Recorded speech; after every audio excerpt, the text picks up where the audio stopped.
Hey Dave, how you doing?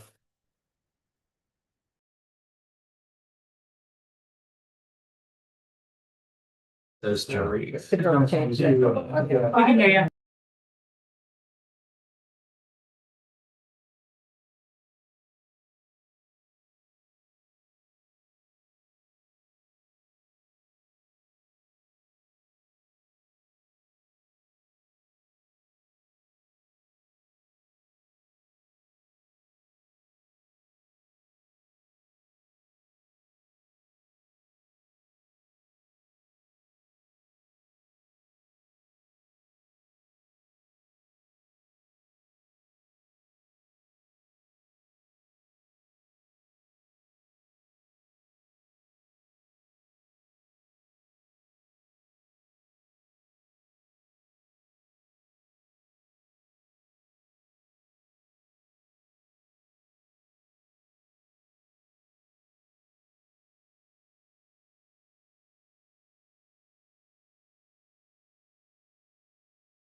Where's the agenda?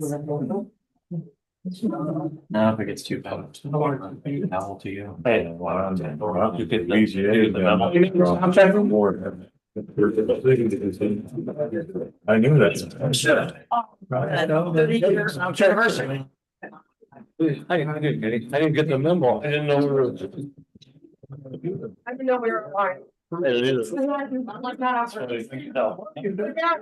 Shirts. Like we say so much. Do the sound check. You're welcome. Oh, my Lord. Anything, can you hear us? Now we got. Oh, now you get a thumbs up. That's fine. On your schedule. Delay. Everybody forgets the delay. Yeah, is the volume down on this? Talk back when this. We gotta gauge the volume. Can you hear me? Yeah. Chip, chip, okay. All right, all right. All right, folks, we're gonna get started with the Pledge of Allegiance.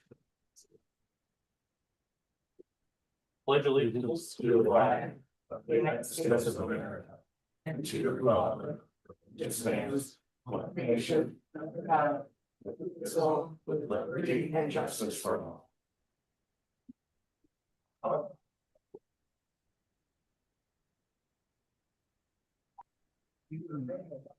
No.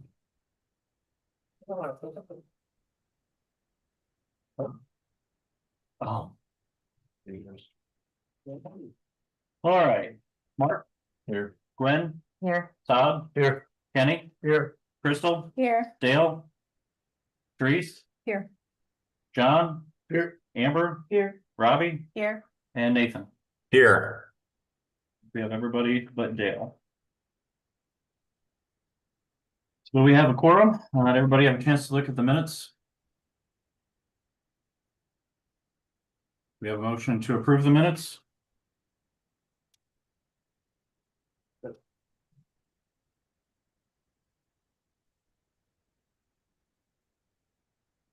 I'll make a motion to approve the minutes. We have a motion. Do we have a second? I'll second.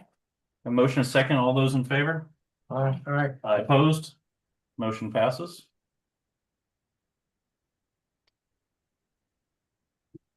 Your name's on now. Here, right here. So. Jump down here, we're here. They left it a bit of a mystery. I'm done. A mystery.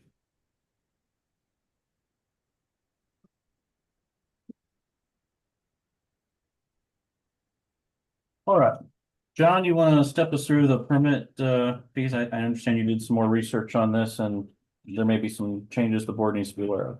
Yes, sir. So there was an amendment before the law was passed that allows fees to be increased. They added some stipulations. The first one being that it cannot be increased more than once every 5 years. And the second is that it cannot increase above the CPI for that year. But we are allowed to increase the fees.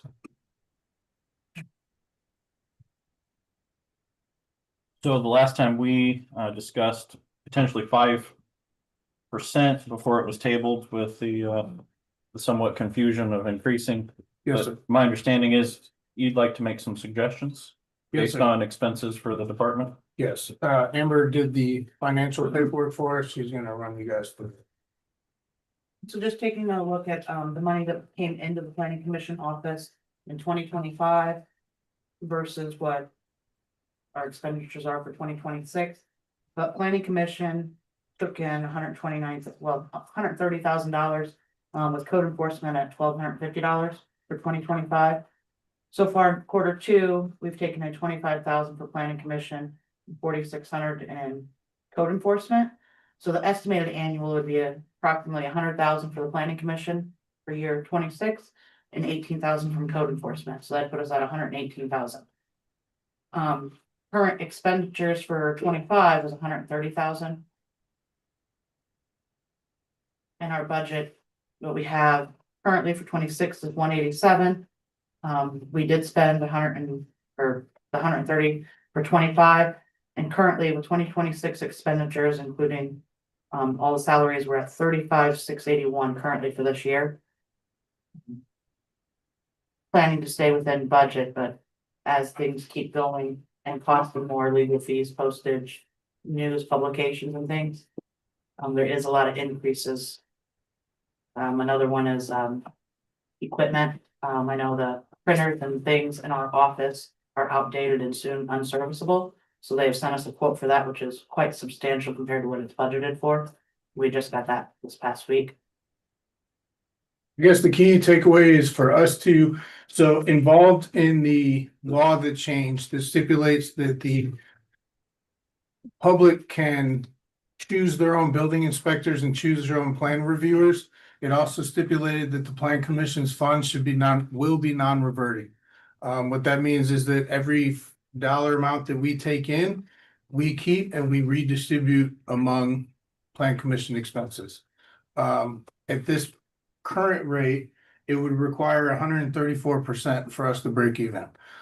With the 130,000 that we earned last year, 50,000 of that was in solar funds. That's not a reliable or consistent revenue source. So once we remove that, our revenue was about 80,000, while our expenditures were 155,000. That puts us severely in the black. Our budget this year is 187,000. We're definitely not going to come any closer to that. So obviously 130% is a bit ridiculous. With the new act that was passed in Indiana, income tax is going to cut in about half within the next 5 years. So every dollar amount that the plan commission has to receive from the general fund is a dollar amount that the public is funding, versus if we increase fees and fines, it becomes privately funded. Only developers are paying the fund, and it eases the burden on the taxpayers. We're just asking for a little more than 5% because our deficit would go from 100,000 to 97,000, which it's nothing. Obviously, the decision is your guys's, and we will move forward to 5% if that's what you choose. I have a question. Real quick. Did you mention, isn't it 5 year? You can't raise it again? Correct. We cannot raise the fees for 5 years. So the initial plan was do 5% this year, and then we'll reevaluate every year and see where we're at. That window is closed. The soonest we'll be able to reevaluate would be 2031, when the income tax law goes fully into effect and we've lost half of the county's You mean property tax? property tax. Sorry. Yes, So we haven't raised it in 10 years. correct, sir. Anything from the board? I got a hand up in the crowd here. Anybody else? Ma'am? What's 5% due to the permits? Uh, I don't remember. It's been- So for example, on a single family dwelling, the permit fee would go from 20 cents a square foot to 21 cents a square foot. And how does that, going back to, I know that you did a lot of research on this. So how does that compare to our neighboring counties that are similar to Stark in size and things like that? Right now, we are the second lowest in every surrounding county. With the proposed 5% increase, we would be the second lowest in the surrounding counties. Sir. You said that the increase was for developers. Yes, sir. Now, her statement, you just made it sound like somebody that wants to build a house, theirs is also gonna go up. And you said developers. Right, so some developers pay the permit fee and then charge the customer. Some customers pay the permit fee. And what are you defining as a developer? People who are building houses, people who are building businesses, the people who are developing their land are the developers. The average homeowner builds a house once in their lifetime, maybe twice. But taxpayers pay every month, every year. So the increase is for those who want to build versus being for everybody. So the maximum right now, can you scroll down? So it is for everybody. If you're gonna build, if I wanna build a pole barn on my house, on my property, I'm in the county, my permit fee will go up for that pole barn. Yes. Yeah, so it's not, I think it would. I'm not trying to be, if I'm being disingenuous, I'm not. No, trying to I don't think we do it on purpose, but it goes. This doesn't apply to every homeowner in this entire county. So we had 300 permits pulled for improvements to a location last year. as opposed to the 23,000 people who pay taxes. So it is still more putting the onus on the developer to carry the cost versus the 20,000 taxpayers. Developer being whoever's doing the build, the Correct. homeowner. or- Yes. I think that's the word that's. Yes, okay, I'm sorry, not developer, the improver of the. There you go.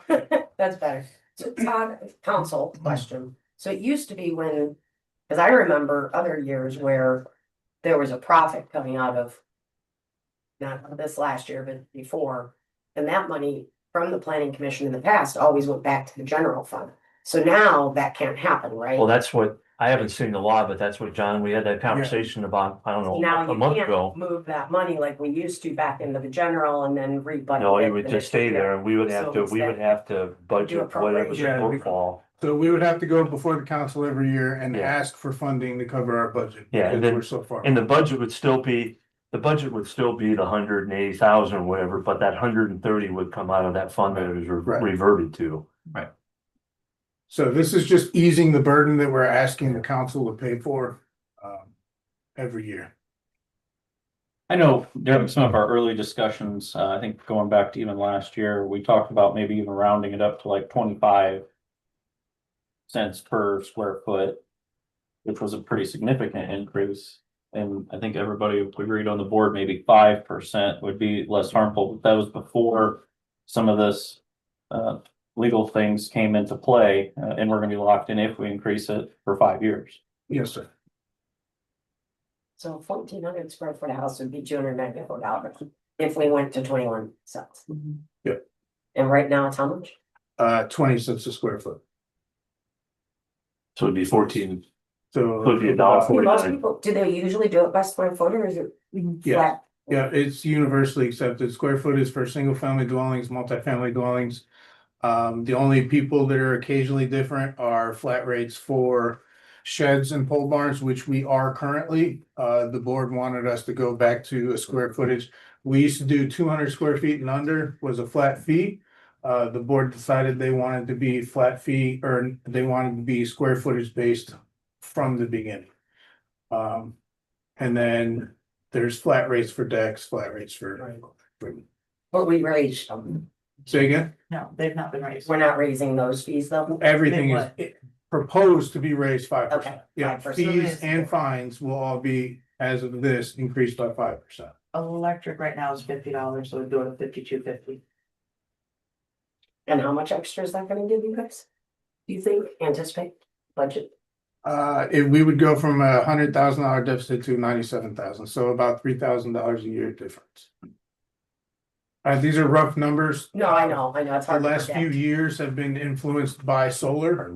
Those checks are anywhere from 30 to 50,000 a piece, so they can definitely inflate our numbers. I just don't feel like 294, I mean, I look at that and. Just for building a house, you've got the money to build a house, what's a 5% increase in permit, and that's just me. Well, it becomes aggregate, though. You have to look at the whole picture, because now diesel fuel's $5.29 a gallon, $5.49 a gallon, depending on where you buy it. Everything is aggregate. It's not just that item. Right, It's everything's like gonna in go general. up, So right.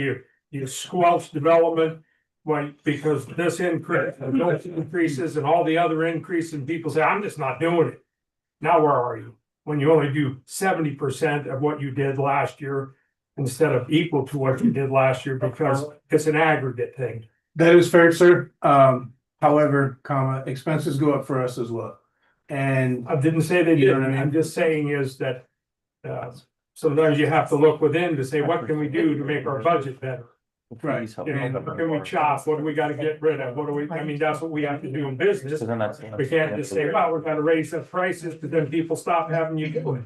So you have to look to, well, I'm not gonna buy that new machine. I'm not gonna do this. I'm not gonna do that. Commercial So- and residential, the same raise, could you separate that out so that the residents aren't paying as much, but maybe commercial, put it a little higher? in we commercial? could, but it wouldn't make a difference. We've had Just balance out. 2 commercial, you Okay. know what I mean? As opposed to 300 residential, so. Okay, any other thoughts from one more here? John, did you say you have the initial funding, 187? Did you say you already have that money? It was appropriated by the It council, was yes, sir. appropriated by Okay, so you've already got that, so Yes. then you'll be pulling from that. and then you'll wanna, Correct. This year we'll be pulling from the appropriated budget by the council. Next year we'll have to see what is left over in the account and ask for the, make up the difference. Okay, anybody else from the crowd? I'm gonna turn it back over to the board here. Anybody? Okay, thoughts? I personally like the idea of, I mean, it's been 10 years since it's been increased. I'd like to see more of the funding come from the permit fees than at the end of the year, but that's just my personal thought. I mean, there's been what, since 2016, probably 45% inflation. So going 5% is probably minimal in my opinion. I know there was a lot of discussion over several meetings over this, and but at that time we didn't realize that we couldn't raise it again in just a couple years. So what do you think, Mark? I agree with you. It's logical. It just, everything's gone up. Everybody's been put into a shock over the last few years on inflation with everything. It's, nobody wants to ever hear an increase of any kind on anything. But, we haven't had a increase in 10 years. And we're still gonna be under about the lowest in the counties. I don't have a problem with it. You know, could affect me, it could affect anybody, but I don't think it's such an increase that's out of control myself. I have a question for you, since you're on the council. I'm gonna stand my ground. I'm voting against it. Fine, but I also wanna know, on the council end of it, would you rather see departments be more self-funded than, I mean, That's like that's a double-edged sword, you know, right? like what that gentleman said. I mean, I understand it is only 300 houses. I understand that, but everything is so tight with everybody. Everything's gone up so much. You know, we have an obligation to provide a service.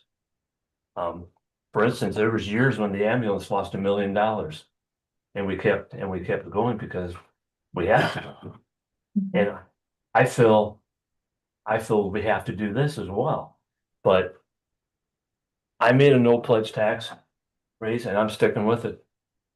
And that's my feeling, and that's just me. No, I just wondered from the council side of it too, you know, I'll be the first one to complain. I was recently talking about putting a storm shelter up and I'm like, I have to do this and this and this and this.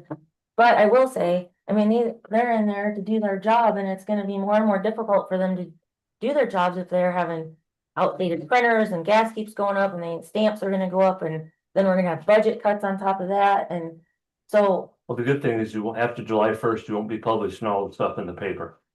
Because that goes away. So right there is probably more than enough to offset this entire increase. To start with. We don't have to advertise for legal anymore in the newspaper. Electronic. Electronic with postage. It's a Right public there. hearing. We have maybe 3-4 a year. It's $50 a pop. The Yeah. BZA, when they have their public hearings, they pay for their notices, so. There is a cost savings with that, but it's around that line of the 5% for the year. Mr. Chairman, Yes, sir. if I could weigh in a little bit. I think a couple of different things. Number one is, I think we need to step back. The purpose of government, especially in this particular instance, is to provide a service. And as we've experienced, just me being here the last 6-7 months, you can see what happens when attention to detail, inspections, etc., do not occur. And it's exacerbated the workload of the 3 employees that you have there. So I think that's number one. That's good history for us to observe what it takes to run a good department. Number two is just talking out loud here. I can appreciate not wanting to exacerbate the public's cost. But for example, if the average sized home is roughly 2,000 square feet that's being built, to increase 1 cent per square foot would cost an additional $1,000. Now, you take a look at what's going to happen with lumber, with nails, with concrete, with diesel. Hey, Nathan. Yeah, You must have went to Knox. Well, I think you misspoke there, and for the record, that 1 cent, I think you misspoke. It wouldn't be an additional $1,000, maybe that's not what you meant to say. okay, I'm looking at what, perhaps I'm doing the math wrong. That's why I went to law school. So what would the increase be on a 2,200 square or 2,000 square foot home from 20 to 21 cents? It would be 2,200 cents. Okay, $20. $20. $20? $20. $20. So, okay, then that's why I went to law school to avoid math. My point is that if we haven't raised it in 10 years, but meanwhile, the rest of the industrial world is hurtling past us and we're not recognizing that there are increased costs for our own employees, I'm not sure that is a decision that recognizes the value of a planning and zoning department for the county. The other point to be made there is that I think it should actually be much higher because very typically these are costs for a new home that are worked into the mortgage that are built in, that a bank anticipates is going to be built in, and these are paid not up front, but they're paid over time. So my worry and my concern here is that while you have folks in Indianapolis who are used to Marion County, Lake County, Porter County, who have been surging out of control, thinking this is a good idea and what they want to do in those counties. And I just had a conversation today with some major home builders and major realtors who are worried about this bill and related, is the state of Indiana has some that is seeking to try to find affordable or attainable housing, they call it, in Lake, Porter, and other larger counties. It's not a one size fits all. So just from a pure philosophical standpoint, I do think we have to keep pace with the remainder of the counties with the costs that it takes to inspect and do otherwise here. And actually, I think our staff is undervaluing where we need to be. And I think the cost increase needs to be higher, but that's just my personal opinion, what I'm seeing across the board in multiple counties here. Appreciate your, response. Let me set the record straight. I appreciate very much what the planning commission and all the employees do. You guys have done fabulous job. 100%. This is not about you guys.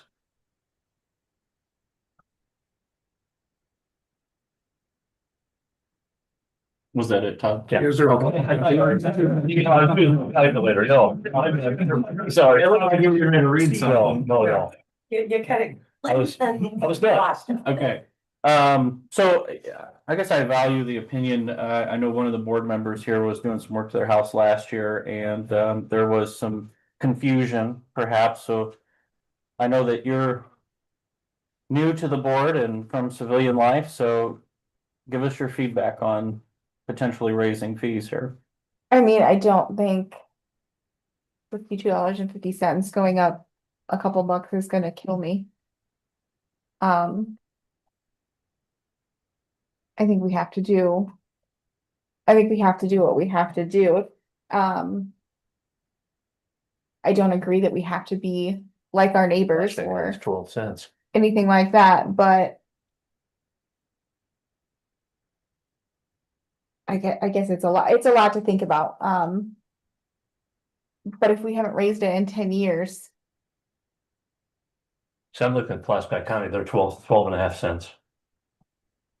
Yes, and they also have, their formula is different than ours. I think it's a flat rate plus 12.5%. It's been a while since I did the homework. Yeah, I don't know. Well, since this has just recently come back to light, we do have a meeting in a couple of weeks. If the board would like, we can consider some more, put some more thought into it and have it on the agenda for possibly a vote at the next meeting. If you guys want to think about it more, if there's somebody here prepared to make a motion, that's fine too.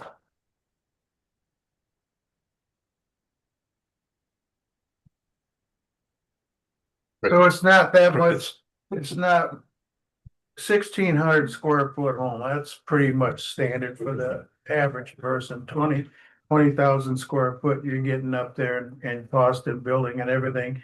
So what would it cost for me to build a 16,000 square foot home, just a standard ranch? 16,000, I mean 1,600. 1,600, sir? It would be $1,600. we're asking you. No, no, no, no, it's 1,600 square feet, not Right. 16,000. Yeah. Just Sorry, excuse me. That would be $320 at the current rate. At the current rate, it's 320. I'm sorry, I don't know what I was What thinking. would it be at 5%? Yeah, what would it be with 336. the increase? So 336, so it would be a $6 increase. That's all? That's, yeah, And that's 16. what we're worried about. Myself, I don't see a It would go from problem. 330 to I 336, thought maybe I wrote it down I wrong. mean, 320 to a 336. pack of smokes is 12 I went to the bucks. same school as Nathan. Come on. Yeah, that's $16 difference. I don't know. I'd make a motion to pass it. So, It's not, we're not putting a burden on. It's like people can't afford it where they would panic. I think it's not such a.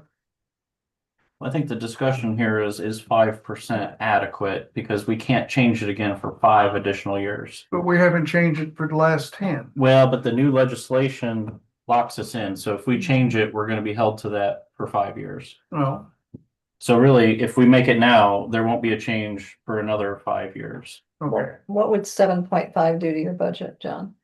7.5 percent. About $4,500, Would that get you closer Yeah, to, no, $4,500. about 4,500. Yeah. because you said you were about 3,000 off, we did the 7. Yeah, we're at 3,000, raising it to 5% would decrease our deficit by about 3,000. So a 7.5 would be anywhere from 4,500 to 5,000.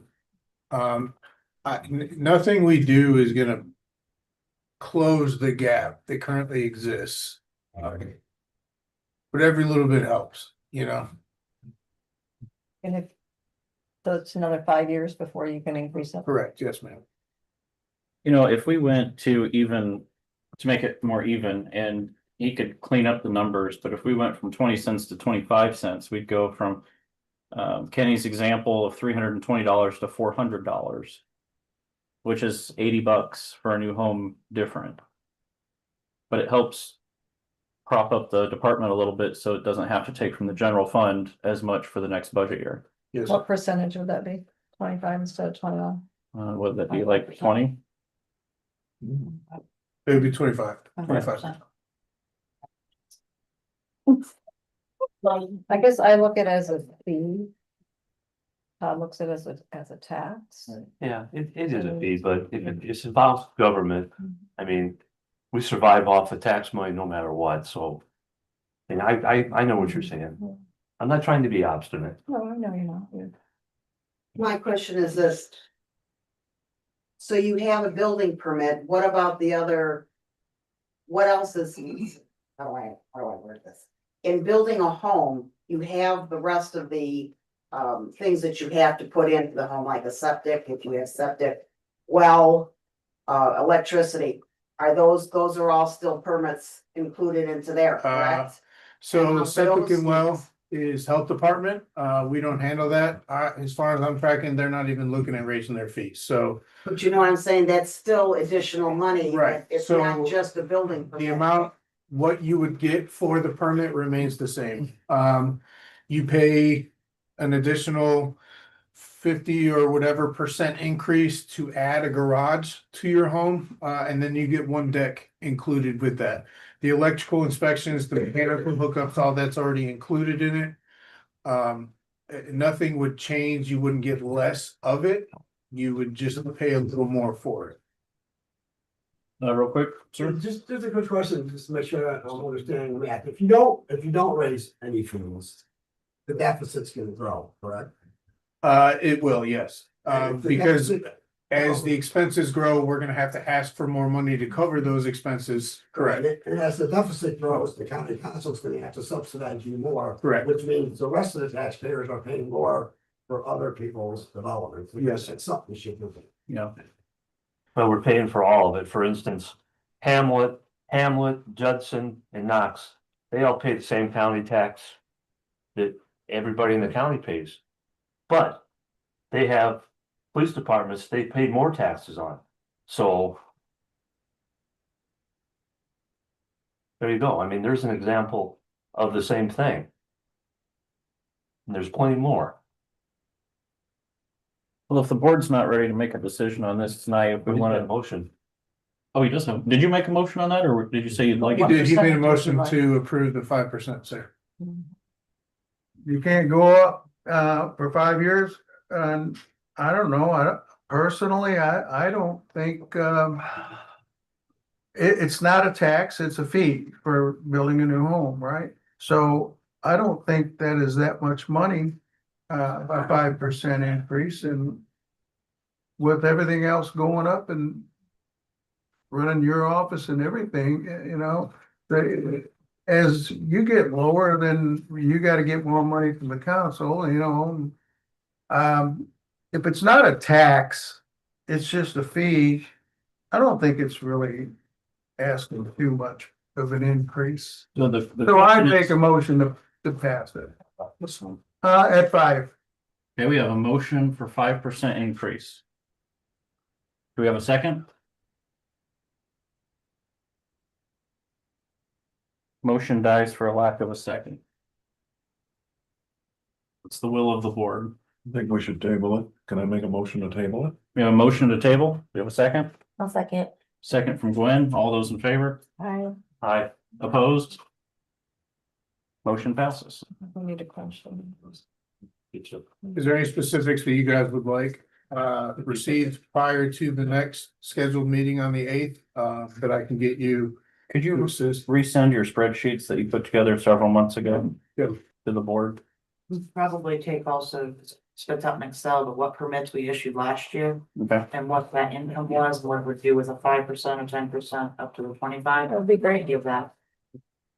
That'll give us a couple weeks to hear from taxpayers, because I know these folks get phone calls from people, and maybe somebody will express some thoughts on it. Okay, new business. We have discussion on resolution 2026 PC adopting written findings of facts regarding the regulation and restriction of commercial utility scale solar energy systems. And Nathan, do you want to weigh in on this? Yeah, a couple things. So the past, I think since October, we could say we've been challenging ourselves with trying to develop a countywide ordinance regarding the development of solar systems that meets needs, concerns, etc. And in diving in deep, more and more concerns have come to light. Ideas have come forward on how to resolve them. And at the last meeting, there was a suggestion that staff and myself do a little bit deeper dive and see if there's enough sufficient policy out there that may bolster a complete ban, or perhaps is there additional research out there that can be a backdrop for some of the concerns already raised that can guide the development of a solar ordinance. So a couple things. John has done yeoman's work here with what you see in front of you, with identifying both what are concerns that you have raised, what the public has raised, and not only concerns, I say that positively, constructively, right? Meaning in the implementation of a solar farm, what should be distances, sound, etc. A lot of good things have come up. I've taken a look at it from the legal perspective, as I outlined last time. If you are going to severely restrict a type of development in a zoning ordinance, you need grounds for it. And our state of Indiana, again, we come back to downstate, they recently passed in the last year a couple of things that we got to be mindful of. One is a general prohibition on solar farms is very much disliked. Number two is there have been several counties that seem to have put on the table unending, quote, moratoriums in an effort to get around this dislike for bans.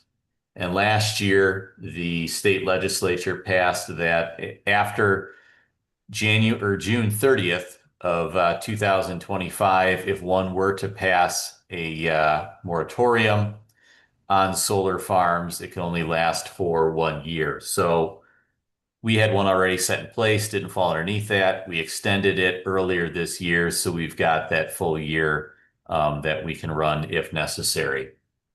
So to say all that, there's also been, interestingly, taking a deeper dive per the request of the board into some things. There's been a lot of cases here in the last 2 years where the IURC, acting on behalf of utility companies, is taking counties to task for having very, very, very, very, very restrictive ordinances that in essence completely disallow utilities, such as solar farms, from even being created. And there's a couple of cases, and there's one more that's still pending out there. The Court of Appeals hasn't ruled on it yet, where the IURC is basically taking the position we're a public utility and local county rules don't apply to us. So there's an internal battle that's waging here in the state of Indiana.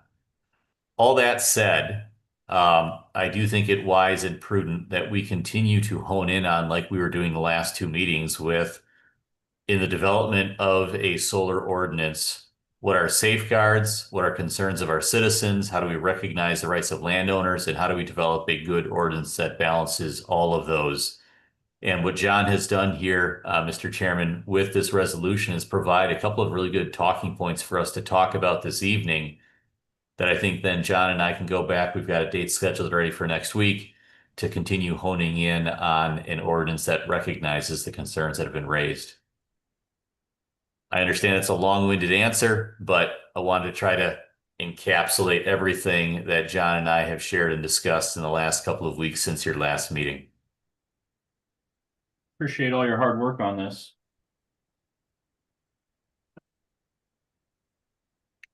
I think, Mr. Chairman, if I could,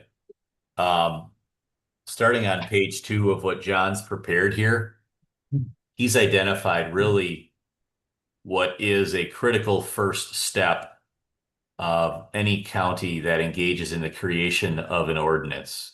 And what he's identified here are factors that a board, that staff, that legal counsel must keep in mind in the development of the ordinance. So I think if we can go through that starting on page 2.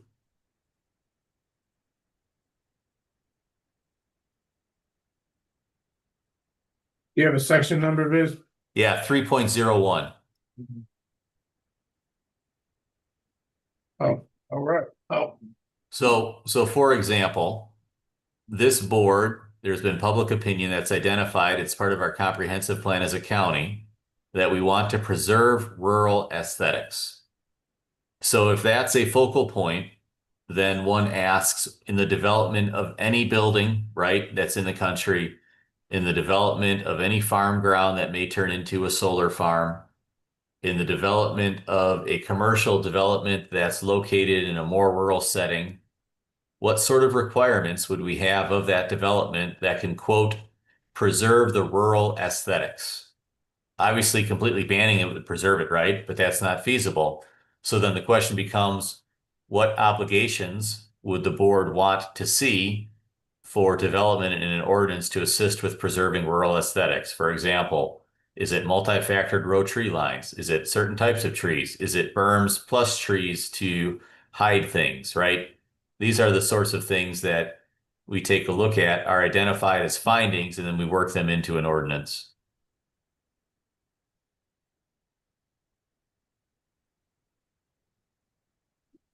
Nathan, would you recommend that we read this entire thing to the public? No, I mean, it's the public can access it, they can be provided it.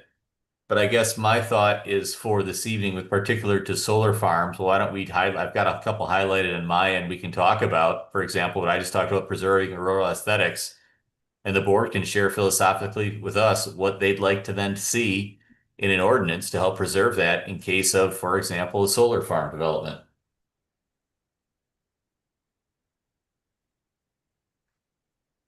And I think a lot of this was, we've discussed quite a bit of this. We were pretty close to having a rough draft put together. Is that right, John?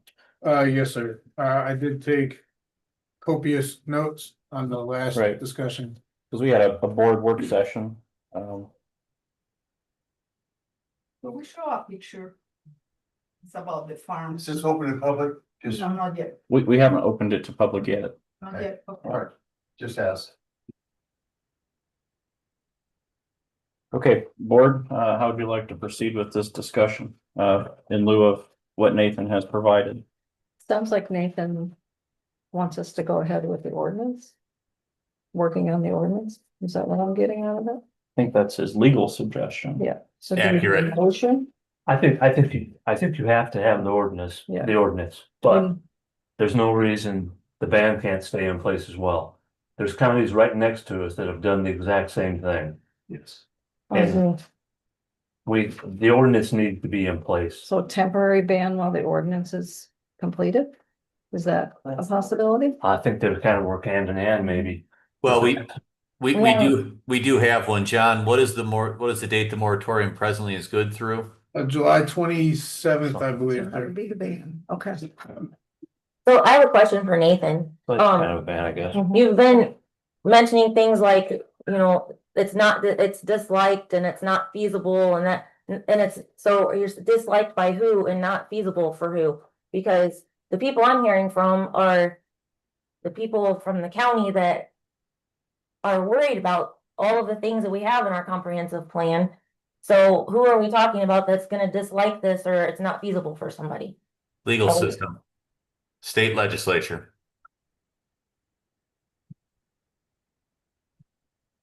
So what the state legislature has signaled is that there needs to be a balancing act that goes on with land use.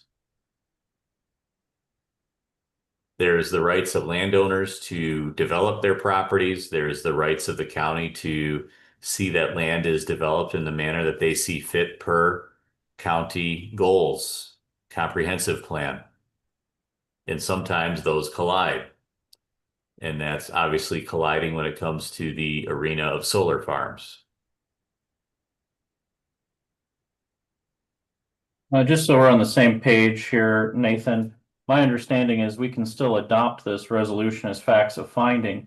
But your recommendation would be to continue working on our solar ordinance. Yeah, and I don't think necessarily you need to adopt this. I think the question for this evening is, does this appear to accurately reflect the sentiment of the board as we continue moving forward with drafting an ordinance? That's the direction that John and I need.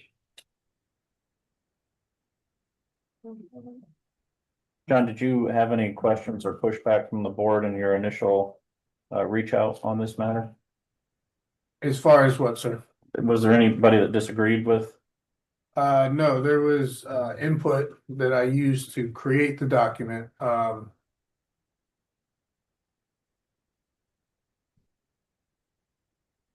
So what about a cap, Nathan? Is that an option?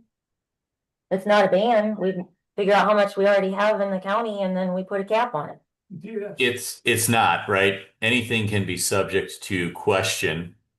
My opinion would be that if we have clear goals here, right? We look at the comp plan, the preservation of rural aesthetics. Mhm. Then is it meritable that there is a quote cap on the allowed amount of acreage that's agricultural that's subject to it? I think there's a lot of merit there, candidly, Gwen.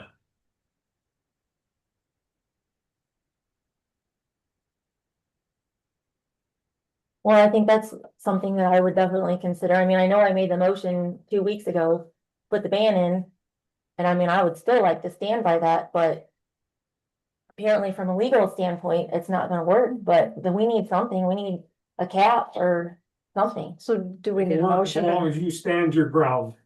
They're not gonna send the National Guard and shoot There anybody. is no Right. public input yet, right? No. That's correct. Well, but Okay, so- that's the problem. If this needs public input, because at what point do you take away from farm fertilizer in their operation because you've taken Sir, so much farm? I hate to stop you, but we're not open for public comment. Okay, just but yet. it's still. it Understood needs your to be. position, but we're not open for public comment at this time, but we will open it shortly. I So, think we I need think- to look at the setbacks as well, Like we were working like, before. you know, take Continue working Jasper on County. Jasper County, for instance, their setbacks. Mhm. I think the point is, sir, that the laws have changed and restrictions of that extent, if still standing, are not gonna stand very much longer. Well, then let them It's come like- after us and sue us, and find somebody weaker than us and go build there. Yes, I agree. Yeah. That's how I feel Do too. we need a motion to move forward with working on the ordinance or? Well, I guess I would suggest John, do you have enough right now if we like what's written here to add into the ordinance, do you have enough to create a draft or do we need another work No, session? no, the old so which ordinance are we talking about? Are we The talking one about that the we were- prohibition? The Or we- one that Nathan worked on that we had been working on for Yeah, a so couple that work one sessions. still exists as it did prior to that meeting. I haven't made the updates that we discussed at that meeting, Okay. because I still need to get with Viz, but nothing changes on that. If you guys decide you want to deviate back to those two ordinances for solar and battery, that's too easy. You can use this document as a vehicle to kind of catch anything that you may have missed during the discussion. One example is the migratory patterns are changed. The solar panels act as reflective to migratory birds. They think it's water and they nosedive in. There's a lot of studies that have been done on that, so a reasonable prevention to that would be you can't build within an X distance of Kankakee Wildlife Area Refuge, things like that. So you can use this still as a driving mechanism to catch whatever we may have missed. And I think that's where Viz was going with that. And I think, Mr. Chairman, that's what John just said, and much more succinctly than what I said, right? So for example, say when we have a final product, the board adopts an ordinance that says there needs to be a 200-foot setback. People say that's arbitrary. How did you decide it? And we say, no, it's not arbitrary, because what we have are findings of fact in which we designate that we want to try to preserve our rural aesthetics. And when we drive into the country, we don't want to drive down the road, immediately look to the right and see this. And the further the setback is, the more it gives the impression of a rural aesthetic, right? So that's where you start to see the value of this really good document that John and staff have prepared here. It's kind of encapsulated 6 or more months of conversation. And I didn't word it as far as a ban is concerned. I put the regulation and restriction of, so it still aligns with your ordinances. It's not necessarily a finding of fact that needs to be used for a ban. The wording is broad enough that this just goes with the ordinance to the commissioners when we reach that point. So I guess my question to the board is, we've had a couple work sessions on it. Nathan actually drafted our concept and we worked on it for a couple of sessions.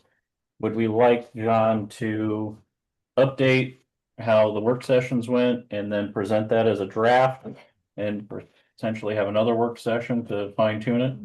Probably have to, I would Yeah. think. I think we can get it done in one more. Here's something I thought about, and I don't know if this even comes into play, but it could. Let's go back to March 10th. Okay, and the tragic that happened in Wheatville. I feel sorry for everything that happened there. And that could be in the upwards of $140 million worth of damage. So based off of what happened there, do we have any thought or way to base our setbacks off of what happened there? They need to be farther back. Yeah, to protect other people's property, whether it's hazardous or it's not hazardous, I don't know and I don't care. But I think that is a very important fact to this whole thing. Mhm. Well, I think storm damage was brought up a couple times during our work sessions, what happens, and then we had this Yeah. situation come up and we kind of seen what happened to some degree. So yeah, I think we're all spot on there. But I guess I'm looking at direction from the board here. I still think that John should take everything from the work sessions, update and bring us a rough draft and have at least a short work session on it. Maybe a motion. I mean, if it's, if it's brought up such as that, and some of the things we discussed are clearly defined in there, like the acreage cap, the path of the migratory birds, the setbacks, which are things that could easily be changed in a work session and not have to recreate the wheel. Am I right? You're correct, sir. Yeah. But you're saying though, with setbacks, we have to be careful. We can't put too much of a Right, distance on. if it gives the impression that we're intentionally restricting a reasonable development of solar, we could find ourselves in trouble. But we're gonna find ourselves in trouble no matter what. Right, We're gonna so put for a ban- example. You put too much of a setback on, you're in trouble. So, I mean, my It's, thing is, it's a little, we have to balance, right? So, yes, the tornado threw debris for miles away. But that's what emergency plans are for, right? That's for them to decide and explain to you guys. In the event a tornado flings your solar panel 3 miles away, what is your emergency response plan? But if we base our setbacks off of an act of God, there's a fine line we have to watch.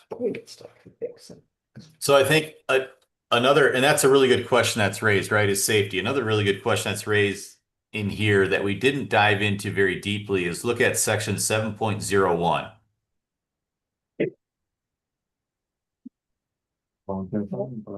Yeah. Yes, I did address That's an art. the shortcomings in all volunteer fire department. A lot of this. It's an art.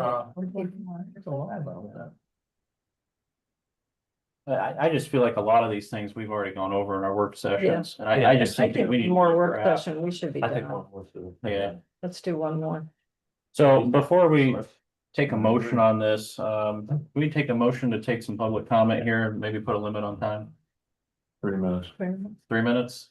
You have a motion? I'll make a motion for 3 minutes. 1 second. Motion is second, all those in favor? Aye. Sir. This was taken from my farm by my wife's cell phone camera. And we're talking about the 3.01 aesthetics. And I know some people hate solar. But I'm just saying this is reality. This is my farm on 200 East, 775 South. And I'll try to show you. I see it. Okay, this is my brother's the one who raises hay and there's sheep on the inside. Okay, this right here, there's the setback from the road right there. This is a Can you field. print that at home? No, CBS. Oh, 'cause I was gonna say, that's top quality picture if you print that at home. This was off a cell phone taken, $7. and this is not just unique. I can go to the Ludwig farm, I can go to Perry Brook Farm, I can go to our farm. The majority of farms, they're surrounded by hay, so the aesthetics.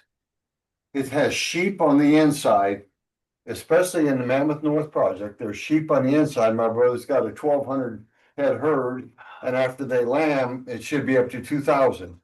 So when you look at that, you'll be looking at this, you'll be looking at hay on the outside, which gets baled. You'll be looking at sheep on the inside, so the aesthetics of that is this. And this is not just a isolated incident, isolated farm. You can take a look and drive around. There are many acres in the project that are farmed, but yet there's solar in the center. Okay, Isn't there supposed to be? Yeah, trees. Where's the trees at? Isn't there supposed to be trees? right here is Lonely Road, and there is a full line of trees right here. So the road is actually on the other side of that field? The road is, we're standing on the road. Standing on the road, okay. So we're standing on the road, and there are so many trees there. Tall trees. Tall trees that we got, when Bose was there, Bose and Todd Jackson came out to my house and said, it's a total fence line that, there's along this road here, which is 200 East, which you guys can see. You can't see in this picture, but That's an exceptional setback Yeah. compared to most of them. yeah. That's But like probably what, quarter mile? you see that Right. there's hay around all of them. I know. There's at least 100 feet from every fence to a road. the roadside, not the road itself, the roadside. There's at least 150 feet. More time. Yeah. 3 minutes. Okay, can I just say one thing real quick? Yep, make it quick. As part of the public safety, some people say there's chemicals emitted. These solar panels, and I heard this from an expert, these solar panels have to be UL approved, which UL approved, as you guys know, it has to be approved for the public safety and it's safe. So the panels are UL approved. Thank you. Ma'am. My name is Margarita Boba, Dennis's wife, and I'm here as a landowner and also as a high school teacher. As a landowner, I'm gonna read it. I think it's gonna be faster. I believe in property rights. I believe the landowners should be able to rent their land to whoever they want, especially if doing it, there is a great financial benefit for the county. Our project already passed. I mean, you put this ban, we are set. So that's not, but I'm here as a landowner, okay, and also as a teacher. Mammoth is paying $1 million a year to the county, and it will increase every year. The county also receives around $400,000 extra in property taxes, and I just sent an email to confirm that amount to the assessor, due to the land being industrial and not just agricultural. Now, reading your draft for the ban or whatever you guys want to call it, it says regulating such facilities is necessary to protect the public health, safety, and general welfare. Are you saying it's bad for my health, for our health, and it's unsafe to be around solars? Because we live a mile from there. My in-laws live across the road. So if it's unsafe and it's bad for our health, before we signed, I checked with a professor, and he told me that there was more harm with the electric lines than these solar panels. I live there. I have kids there. My grandkids, one grandkid comes there. So I don't want anything that is not good for them. Pretty much does, and I have many more points, but it's mainly property rights, and like Dennis said about the forever chemicals that you guys say the panels contain. I've been told that there are no forever chemicals. My 3 minutes already? No, not yet. Okay. So I don't know if you guys listened to the one of the commissioners' meetings in Pulaski County. Union representatives came and talked about how good these projects are for people. As a teacher, as the high school, the boys, they are not going to college. They want to go into labor, into work. And these jobs are union jobs. They can go into the apprenticeship. And just because people hate solar, they don't want to see solar, they hate solar, the trees are going to stop the view. And this is really good, especially for our boys. They can go into the union, into the apprenticeship. One of the union representatives said that in Pulaski, they had, I don't know if it's 1,900 workers at a time. And I know as a fact that they hired local people first. When they cannot hire local people, then they accept people from other states. Thank you. First time I set something straight, I never said it was hazardous. Let's get that straight. Isn't that here that is hazardous? Is it So here? there is hazards. I would have had to print a lot if I printed out every exhibit. Yeah, that's The okay. hazards are mostly localized to the property itself and drainage. And drainage is the primary concern because we rely on aquifers, regulated drains, and subsurface tiles. You know what I'm saying? So there is safety there is leaching. It's acknowledged that there are heavy metal leaching into the ground, but normally it's localized to the general property that those are on. But because we share the aquifers and the tiles and the drainage, there is risk involved.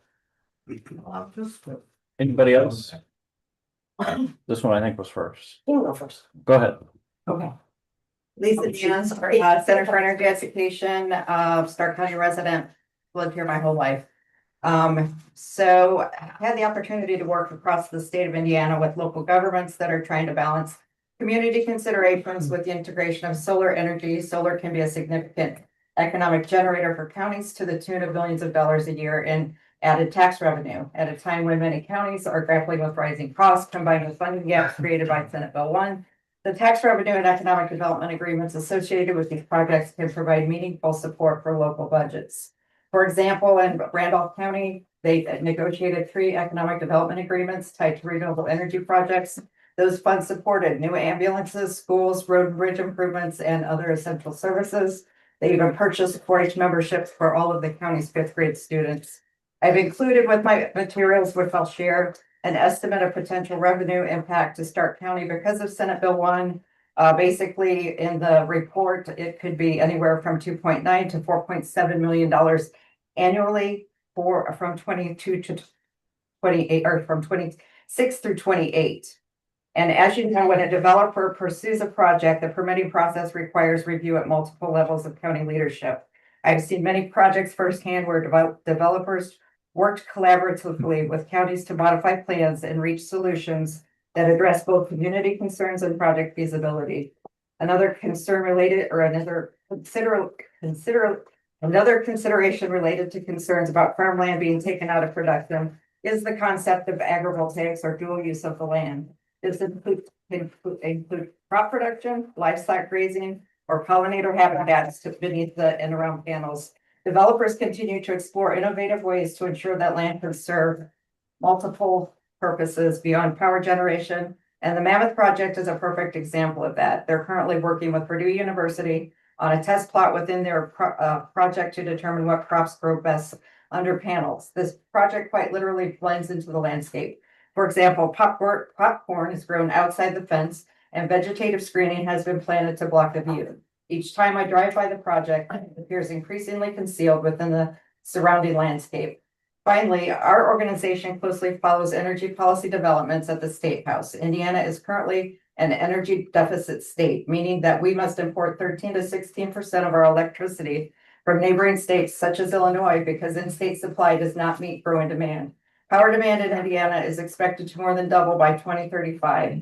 In response, the governor has established an energy task force because that brought leaders together from across the energy sector, including renewables, because state leaders recognize that rising demand and costs will require an all of the above energy strategy. Are you close or is that? Yes. Well, you timed that perfect. Well, That's 3 minutes. Okay. as a former economic developer and Stark County resident, I will close with, again, this question that I bring up at every single meeting. Is Stark County open for business? Because restricting all of these economic opportunities instead of the county moving forward, you will continue to digress while other Indiana counties reap the economic benefits. Thank you. Thank you. Tom, do you know how to turn the fan on around the corner? For a switch? There's a thermostat, Yeah. just on the left, it says fan, just tap that button. On here. It's getting a little steamy. The exhibits, one of the exhibits discusses economic value. I do not know what solar thus far has brought into the county. One of the exhibits does show though that agriculture is by and far the largest income source in Stark County to the tune of $75 million a year. So unless solar offsets the cost that they're removing in agriculture, it still ends up as a net loss. So Solar. I have something to say, but you want me to wait until the public is? Yeah, Yeah. Okay. Was there anybody else? Ma'am? I'm not gonna go through the beating it. We've been doing this for 3 years. I'm tired of doing it. Some of us hate solar, some love it. None of that matters. But what I'm going to say is this. I think that this board has done a lot of work to try to improve an ordinance that was far too lenient. I think that the ban was not a bad idea. I think a cap is a fantastic idea. The reason that I support the cap is to her point of economic development. We can't put all of our eggs in one basket. If all of our land is taken up by solar, then how do we develop other types of economic development? This county relies on tourism a lot. We are putting a lot of investment. Parks Department is putting a lot of investment into kayak ramps, things to drive more of that. People aren't going to come here and go hiking and look at solar panels. My point is this, and my question to you is this. The work that you've done on this document, John, is amazing. We learn more every day. We've acknowledged that. My question is, while we move forward with working on this ordinance, my real question is two things. One, do we have enough time? Is there an opportunity to extend the moratorium to make sure that, again, all these new things that are coming to light have been considered? So that's the first question. Second question, we do not have a moratorium on carbon capture. Can we work to get that in place? We do have one on data centers. We still need to work on that ordinance. Do we align all of these things? What can we do to get you guys over the hump so that we can get past this, move on? Other counties are doing caps, some are doing bans. You know, we've already got 20,000 acres in leases. I understand that's not what's under solar. At what point do we say, okay, that's enough of one thing? Now let's move on and look to develop other things. That's all. Thank you for your time. Chris? Chris Clements, Rail Renewables. I would just like to say, we want to continue to work in good faith with this board, as we have been doing for the last over a year and a half, 2 years, as the borough mentioned. And towards the goal of updating a workable solar ordinance. I want to reiterate, we would provide tours to the board and staff so you can see these facilities up close and you can ask questions, technical questions. We can have people who can answer those questions if as they come up.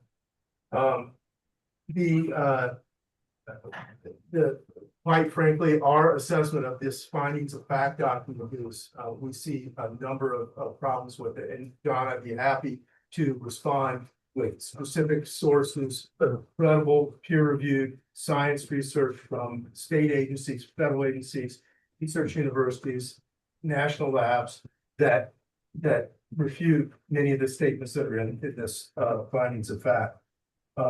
It's not the time to get into all those details now, but I want to emphasize, we have built and are operating a facility that is safe. Safe for neighbors, safe for the community, and safe for the environment. I want to repeat that. It is a safe facility. I would also like to again, extend the opportunity for the board to become further educated on this industry and this technology. There's 2 upcoming workshops. One is on agrivoltaics. It's going to be here, hosted by Purdue Extension Department. And it's on April 16th. It's right in time for you guys to get better informed on how agriculture is hand in glove with solar energy. The day after that, we have another workshop that is focused on farmers who are interested in growing perennial crops under panels.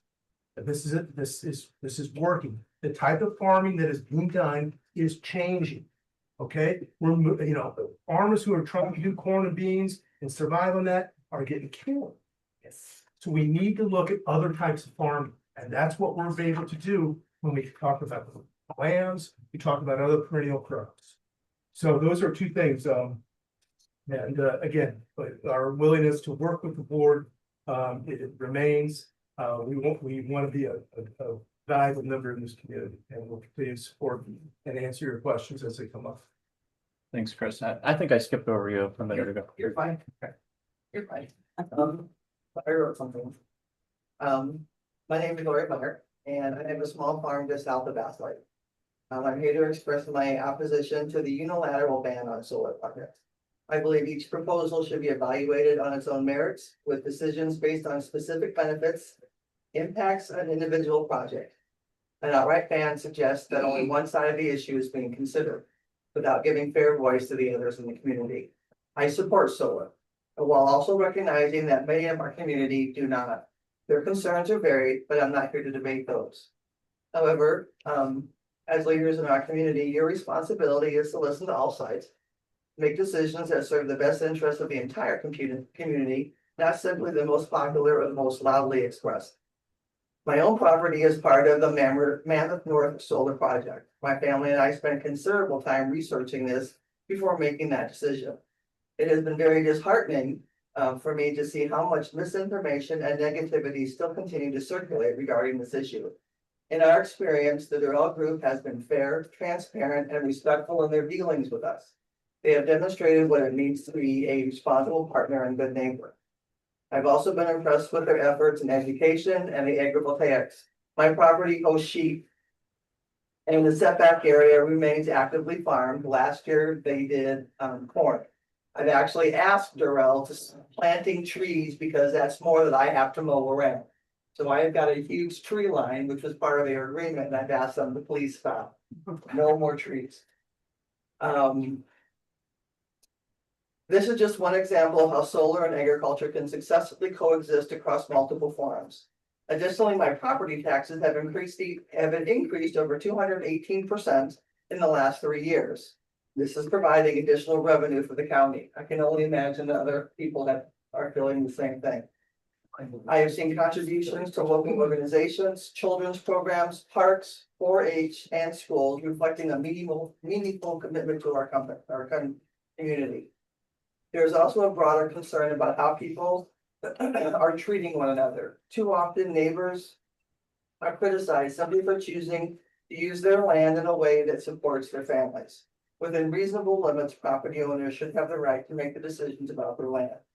I appreciate all the work done by the committee, and I recognize the courage it takes to stand up for all residents. I encourage you to continue evaluating each project individually, listening to all perspectives, and making thoughtful, balanced decisions that reflect the full community, not just the loudest voices. Thank you. You must have rehearsed it in the mirror for 3 minutes. Do not speak loud. Well, you did a great job today, yeah. I think this hand was up first back here. John Wickman, I'm a third generation landowner in Stark County, been here almost 100 years. Normally I have prepared statements because I suck at public speaking, but one thing that I wanted to call out tonight was, I think it was like, 3.01 or something, basically maintaining the rural landscape. And over the last several years, since I've been managing our farm after my dad died, I had several reach outs from people wanting to buy our land. We have 440 acres. And I dug into it, researched several of them, and most of them turned out to be Chinese conglomerates. This project was the path for me to keep my farm. It is the only way I can keep my farm. The only way. So if you want to maintain family farms, we have to do this. That's all I got. Thank you. I got a question for everybody here in the office, in the room. Does anybody know how much, going back this way here about talking about, Stark County and Indiana in general, is a starving country or state starving for electricity. Does anybody know, and this is actual facts, how much solar across the United States contributes to the worldwide grid? 2%. Yeah, percent. Bingo. It's So- green, it's 100%. So every solar panel that we put up, no matter how many we put up in this county, we could flood this county, every field, every rooftop, we would not have enough energy to benefit the cost. We need new. Everybody who goes green, whether it's wind, solar, hydro, it's all started off with our government tax dollars. The companies are bought. And they sell the tax They are. credits. It's They are very bought. deep. They are bought and they do not maintain them. It's all government subsidies that buys this. So it is true. It is true. It is true. One at a You're being time. lying. You wanna Just see the look at math? us. One at a time. So I'll give you an example. 2%, if we have, I'm gonna say we have 10 billion acres in the United States of solar. It contributes less than 2% to the grid. If we are such a starving community, why don't we have Mammoth pump some energy into us instead of shipping it to Colorado or shipping it to New Zealand or Antarctica or wherever they're sending it to? We can work on some community But solar projects that will come directly to here, if that would be. They're already here. Why can't we keep the Community energy ones here? are here. That's not the way the grid works. No, that's Yeah, not- exactly. But the grid works and that's her only mission. And everybody else says 2% of all energy is solar. It's a waste of tax dollar money. It's a waste, and yes. It's not 2 minutes, 12 seconds out there. 2%. Yeah. Hey, If you do, when you guys are speaking, please address the board. Sorry, here. We don't know what you do, Solar only, the world, United States wide produces 2% to the grid. Yeah, I guess, I didn't know that. It's 2 or 3%, it's minimal. If you look up, Google it, it's gonna tell you, Google how effective our solar, it's gonna tell you 60%. Yes, that solar panel of 100 watt will give you, at a max day, will give you 60 watts out of 100 watts. That's their 60%. Worldwide grid, solar only contributes, it's a single digit number to the grid. There are thousands of other electric sources that do better. Thank you, sir. Thank you. We got one more. Milo. Okay, Mark Milo, I think most of you know. him. Yeah. That gentleman raised a good point. If there, I'm sorry, I forgot your name. It's with my driver's license every day. I know who it is.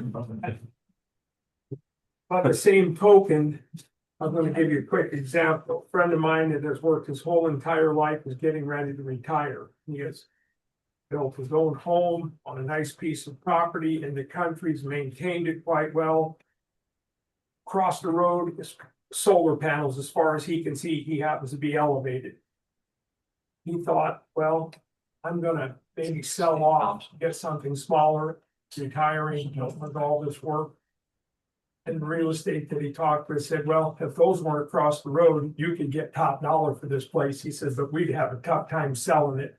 You'll take a complete loss. Nobody has talked about that part.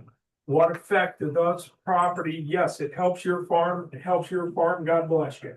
That's what you need to do, fine.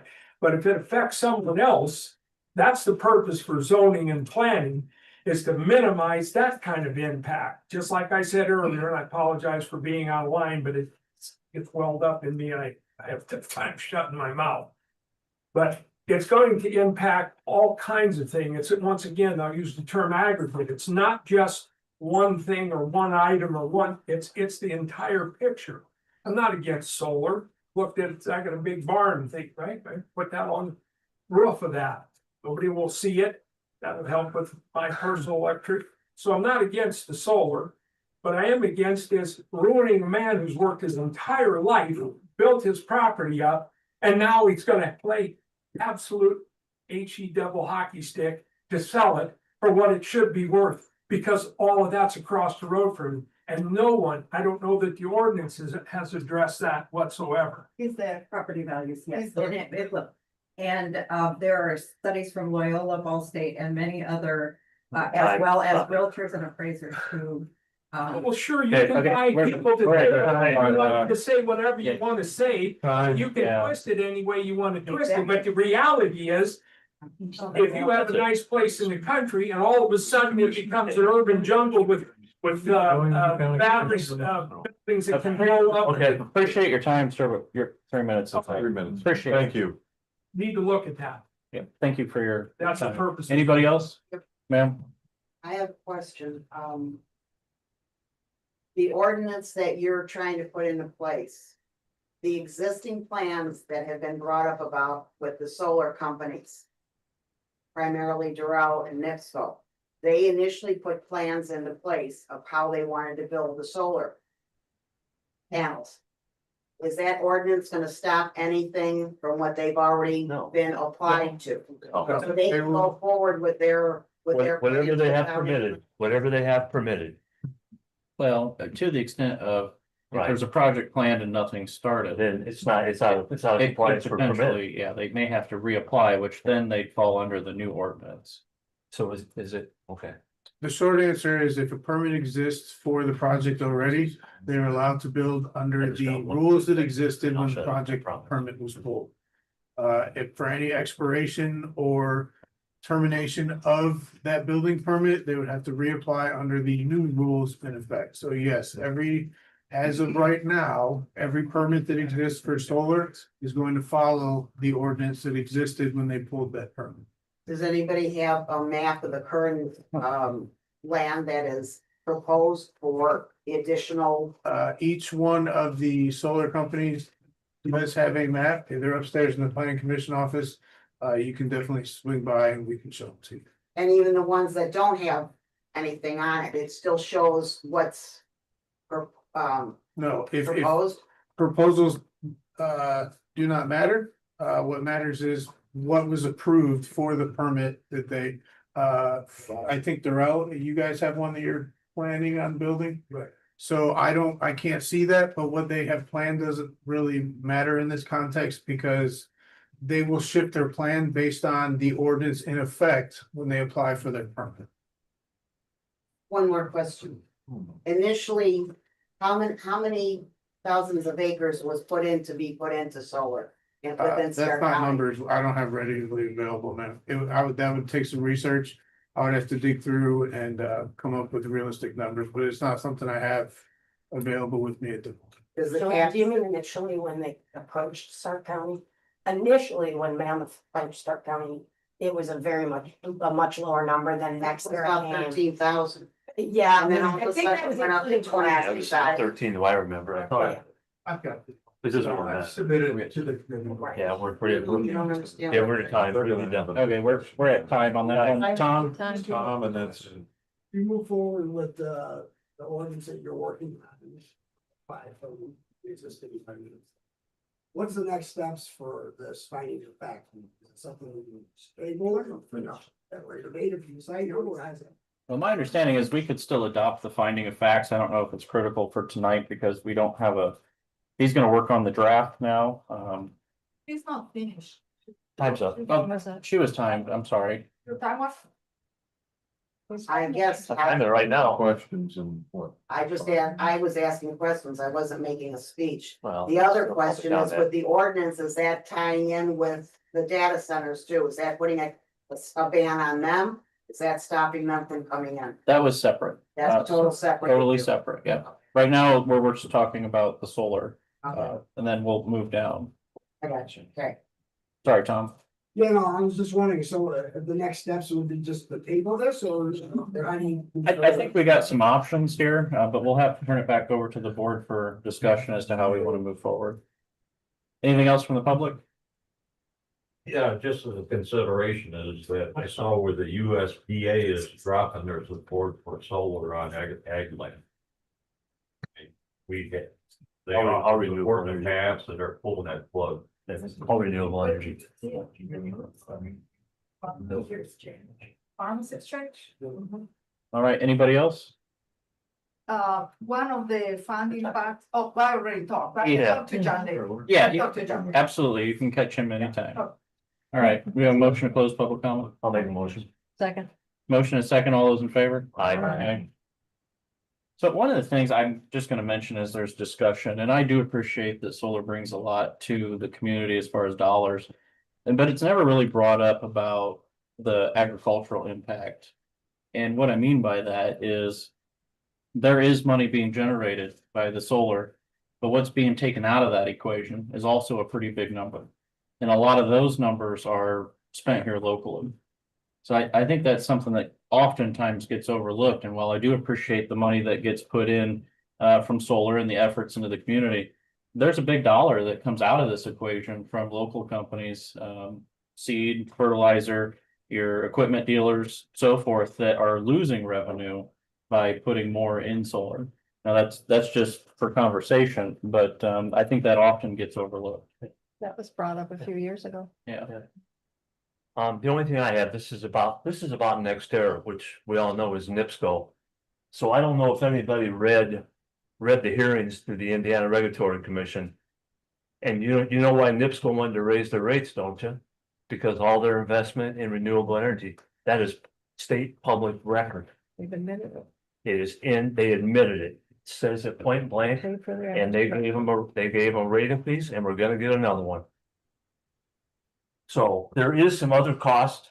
Maybe we do get money from solar, but if we wouldn't approve those solar projects, it probably wouldn't have made a difference, and the power still wouldn't have went up. But what I'm saying, that directly has an impact on everybody in this room financially. And it's a fact. It's not something I made up. Google the Indiana Regulatory Commission. I think it's proposal 24. It states right in there. It's verbatim verbiage from NIPSCO. So that's something important. Okay, so do we want to table this resolution until John has a draft put together and kind of tie them together, like Nathan suggested? We need a motion for him to I need to continue. know what drafts. Because we already have the draft and we've had the first reading. Are you meaning to table this and continue the existing draft for the actual solar ordinance? That's what I'm suggesting. Yeah, Nathan, go ahead. Mr. Chairman, I think what can happen is let's just table any action on this findings of fact. And when we're prepared to adopt a more formal ordinance, you can adopt the findings of fact with it because that bolsters the whole reason of all the items that are found in that ordinance. So there's no reason to take action on this evening. That makes sense. Yeah, so the draft I'm discussing is the one Nathan drew up that we had the 2 sessions on, we gave you feedback on. I think we need to move that into an actual rough draft form and then set up another. Okay, so we're pivoting from the prohibition back to the working copy of the solar. I think that's the discussion that's at hand here. But the board's gonna have to make a motion one way or the other. Because the moratorium where it's at now, Yeah. it cannot be extended. Correct. It's reached the limit of the time, thanks to our state government. So you want a motion for John to continue working on the draft that? Yeah, and then we'll have to set up a meeting for another I'll work make a session. motion. Okay, we got a motion from Therese. I'd like to make a motion that the plan commission proceed with finalizing the ordinance amendments for utility scale solar and battery energy storage systems prior to the expiration of the current moratorium in July 2026. Okay, we got a motion. We have a second. A second. Motion is second. All those in favor? Aye. Aye. Opposed? Nay. Nay. So what's the count here? 2, 3, 4, 5, 4, 2 opposed.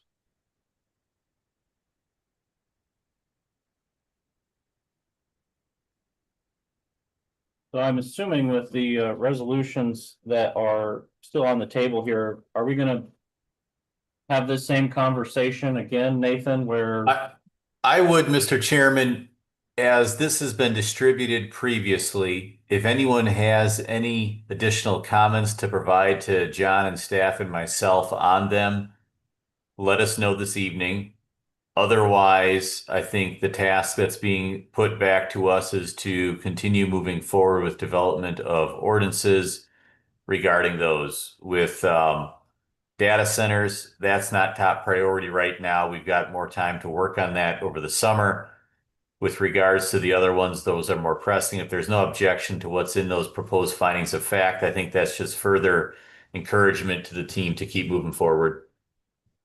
So on these, if the board has no changes, we could table them for when the ordinances become more draft form and then link them to it. Yep. That accurate?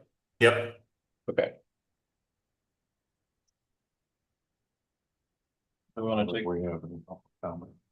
Well, this is discussion for board right now. Thoughts?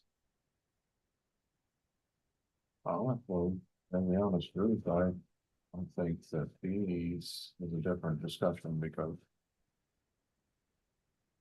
I really like Todd and Glenn's idea of banning the damn things myself. We have to listen to Nathan. That's my opinion. Well, I think there's been some conversation with Marshall County, myself and maybe some of the other members of this board too. And they have passed it. There is some stipulations, and I think we address those by working on some type of ordinance as well. We've addressed that. Those are part of the things that need to happen. Gwen didn't rescind her ban. No. Can we still have the ban while we're working Well, on, so can we have both? The ban is really worthless unless it goes in front of the commissioners. Right, exactly. We need to be working on both of them. Yeah, I only have 4 months to execute. Asking me to draft 8 ordinances is a little too much. John, you can do it. So I think you need to. either one direction now. So here's something that I think is really important. I'm not gonna put you on the spotlight since you're on this board. I think it's really important that we know where the commissioners stand on all this. Because that can affect drastically what we do as a board. Especially we're on the short timeline that we're on. I think the commissioners need to come forward because they're gonna be making the ultimate decision. So what are they gonna do? Are they gonna support something that restricts it, or are they not? If they're not, then we're just wasting our time. So I think that needs to be brought up in a public meeting to the commissioners, and each one of them needs to state their facts, how they stand. That's all I got. I hope I shut up. So for tonight, what does the board want to do with these resolutions? Mr. Chairman, I don't think any action has to be taken. You just receive the remainder of them for information unless anyone has any additional suggestions or comments. Okay. I do need guidance and direction though. On where I'm going. It's lower. Am I understanding it correctly, Nathan? Your interpretation of the law is a ban on any of these resolutions is probably not going to hold up. Is that your interpretation? Accurate. Can you state that again? Yes, accurate. I don't think a ban is going to hold up. I think the only one where you may be able to get a ban, and that's a may be with the carbon because it's so new, and the other one may be with battery storage, but there you would need some form of justification that would outline that your existing fire department doesn't have sufficient capacity to handle that in case of an issue. That's the only thing me thinking creatively out loud could justify that.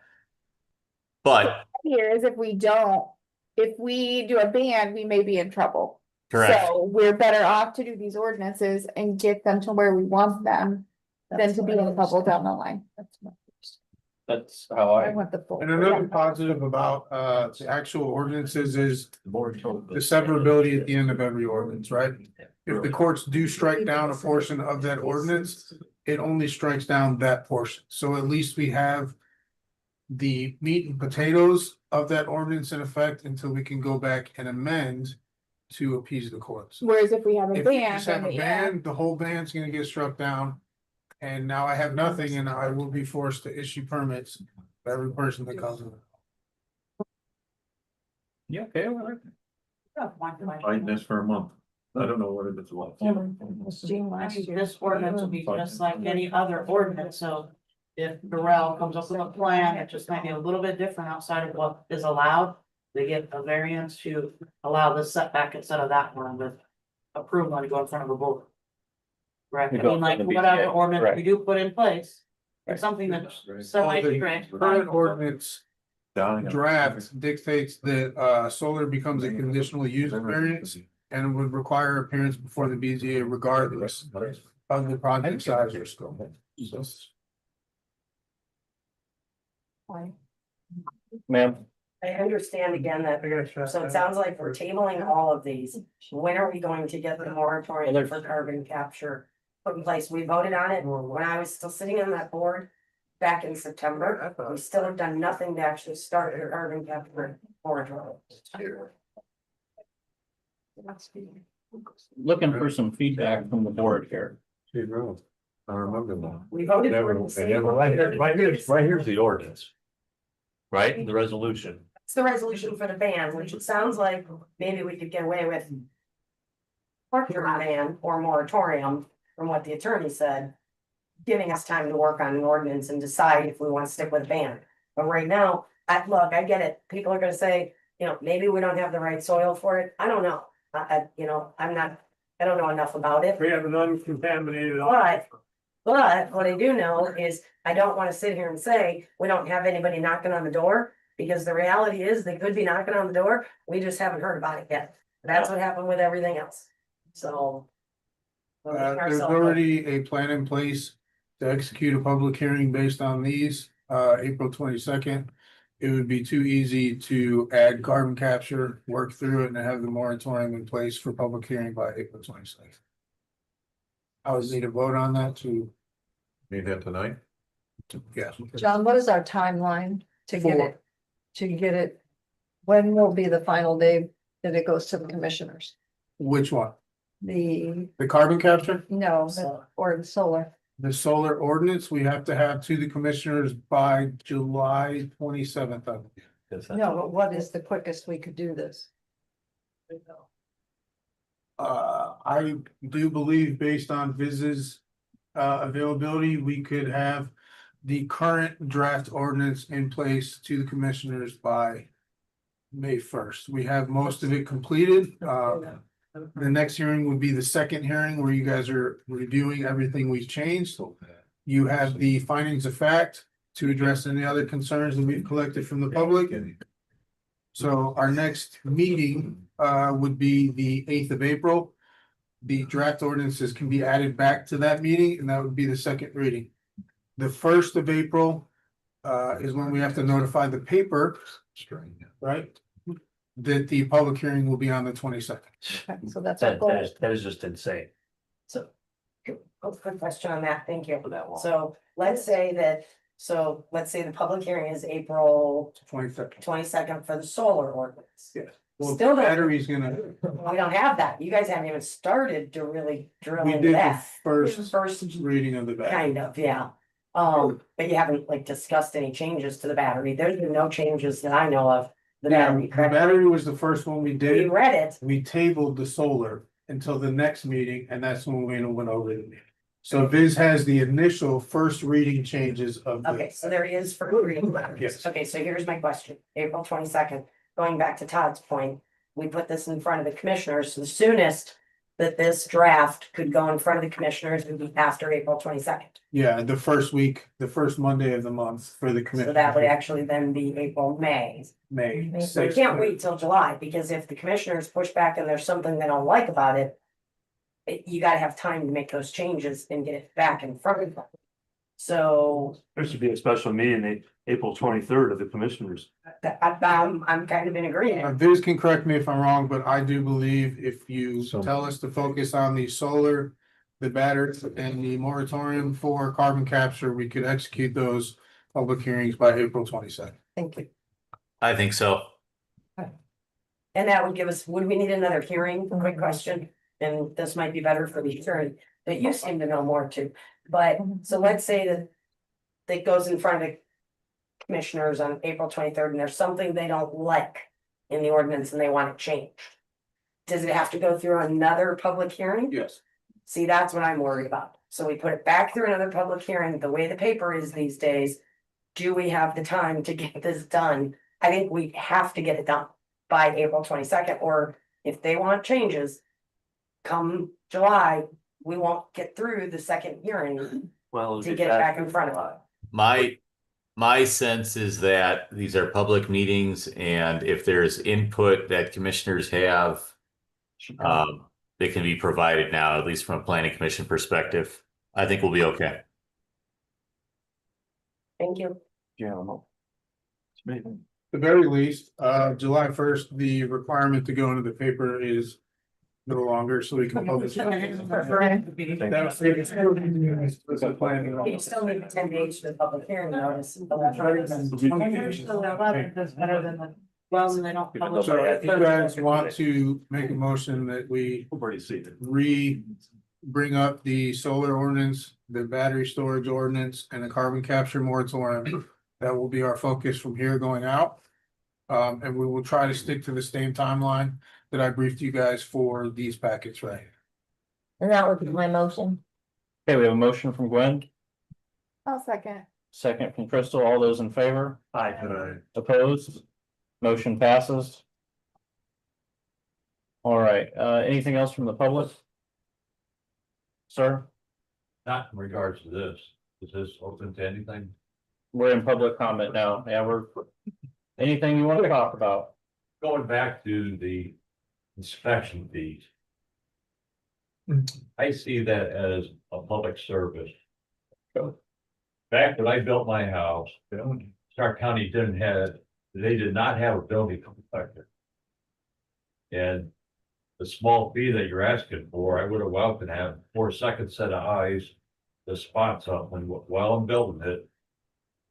Anything spotted then is a hell of a lot cheaper to fix then than after the house is built.